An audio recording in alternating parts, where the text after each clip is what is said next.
What is happening in Minnesota is having a direct impact on what will happen in Washington, D.C. later this week as Congress faces a Friday night deadline to fund the government. Now, as we talked about earlier, Senate Democrats are vowing to defund ICE, putting the country on the brink of a partial government shutdown.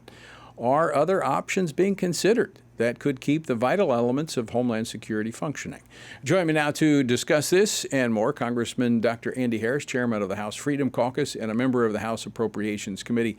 He represents the 1st Congressional District of Maryland. Dr. Harris, welcome back to Washington Watch. Thanks for joining us. Good to be with you, Tony. So the House Freedom Caucus released a letter today to President Trump commending him for the crackdown in Minnesota and calling for full funding of the Department of Homeland Security, saying we should negotiate with Democrats. Is that possible in the Senate with such slim margins?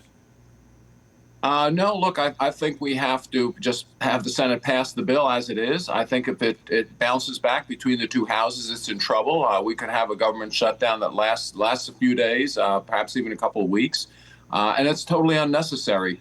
Look, the bottom line is the president is going to change gears a little bit in Minnesota, and we've got to get that funding to FEMA. FEMA, of course, is in the Department of Homeland Security. If we don't pass that bill, FEMA shuts down. That's not good with 20 states having emergency declarations right now and more snow heading to the East Coast. So anyway, we hope the Senate does the right thing, passes the bill, comes to an agreement with the White House on some changes in how they're doing things, especially in Minnesota. But let's keep the government open. Let's get those bills passed out of the Senate. Some discussion, Congressman Harris, of just pulling out the funding for ICE and immigration enforcement, letting the other elements of the Department of Homeland Security go forward. Is that even viable? Is that a viable option? No, look, ICE has to be, unless you think that the 10 to 12 million people who came in illegally under the Biden administration should be invited to stay forever, you need ICE. The bottom line is you need the detention beds funded. You need the deportation of criminal aliens funded. It's just a bad idea to strip it out. Again, maybe come to some agreement and Mr. Homan is up in Minnesota, I think, figuring out how to come to that agreement. But let's get the government funded. Department of Homeland Security has many more things in it than ICE. You can't just strip out one thing. That's dead on arrival in the House if that happens in the Senate. You know, speaking of the president kind of changing tactics, one of your colleagues, Congressman Jimenez in Florida today, making the comment that he's concerned that the hardline approach to immigration, cracking down on everybody, as we've seen in Minnesota and elsewhere, could endanger the Republicans in the midterm election. Do you agree with that?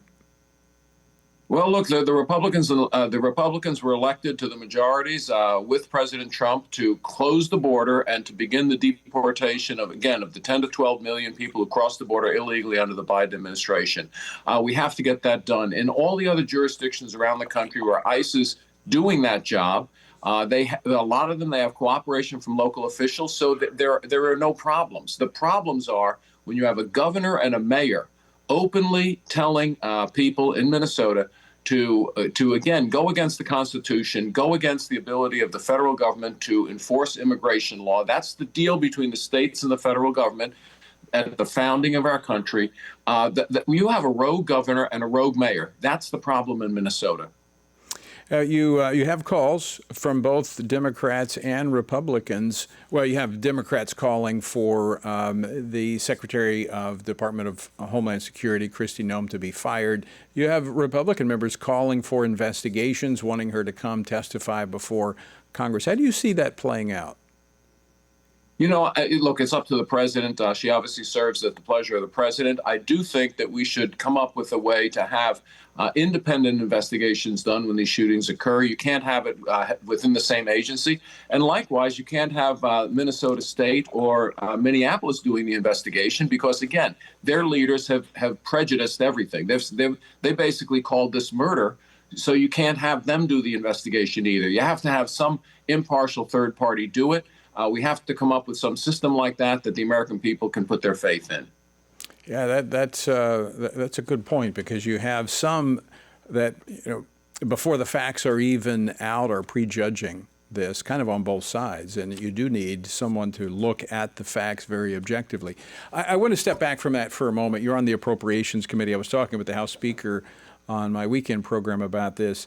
This is getting lost in all the other headlines, but the House, for the first time in a long time, has gone through the entire appropriations process. I mean, you approved 12 appropriations bills. That is something actually to be celebrated, that we're getting back to the regular order when it comes to funding our government. That's right. That's the way we should be dealing with it. And now we aren't yet at individual bills, 12 individual bills coming to the floor, then being negotiated with the Senate. But we're on the way there. What we call the Christmas omnibus bills are over. We don't do that anymore. We don't have these massive bills cooked up in smoke-filled rooms under the pressure of a holiday.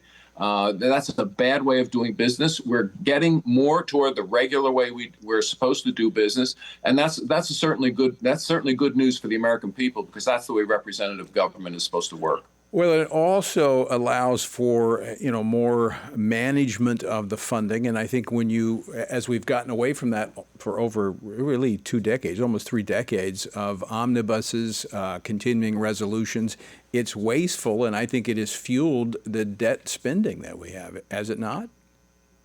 That's right, because you don't have the ability to have, for instance, when I first came to Congress, we would have 100 to 200 amendments on the floor, a lot of them to look at programs that shouldn't be there or overfunded. You don't have that when you have the omnibus bills. So getting back to that regular order is good. It's good for fiscal sanity, for a return to that, and it's just the way representative government ought to work. Progress is being made. In the midst of all of the challenges, progress is being made. Congressman Andy Harris, always great to see you, my friend. Thanks so much for stopping in today. Thank you.